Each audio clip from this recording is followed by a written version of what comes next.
السلام علیکم دوستو، آج میں آپ کو ایک ایسی کہانی سنانے جا رہا ہوں جو صرف ایک سانڈ اور کسان کی نہیں بلکہ زندگی کا ایک بڑا سبق ہے۔ ایک گاؤں میں ایک محنتی کسان رہتا تھا۔ اس کے پاس ایک طاقتور سانڈ تھا جو اس کا ساتھی بھی تھا، اس کا فخر بھی۔ صبح سے شام تک دھوپ ہو یا بارش ہو، کسان کے ساتھ کھیتیوں میں محنت کرتا۔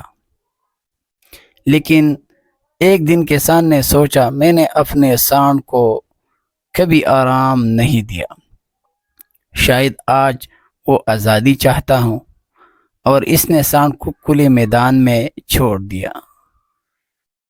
پہلے سانڈ بہت خوش ہوا، دوڑا، کھیلا، مٹی میں لوٹا جیسے سالوں بعد آزاد ہوا ہو۔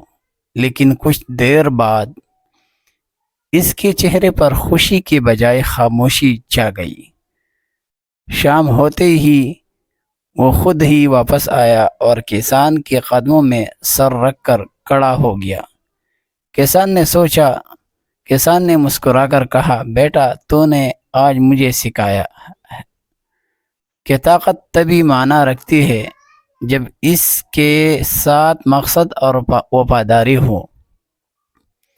دوستو، آزادی اچھی چیز ہے، لیکن اگر زندگی میں مقصد نہ ہو تو آزادی بھی بوجھ بن جاتی ہے۔ ہمیشہ یاد رکھو، محنت، وفاداری اور مقصد، یہی کامیابی کا راستہ ہے۔ اگر کہانی پسند آئے ہو تو لائک دباؤ اور اپنے دوستوں کے ساتھ ضرور شیئر کریں۔ میرے دوستو، چینل کو ضرور سبسکرائب کریں تاکہ آنے والا ویڈیو آپ تک آسانی تک پہنچ جائے۔ شکریہ دوستو، السلام علیکم ورحمۃ اللہ۔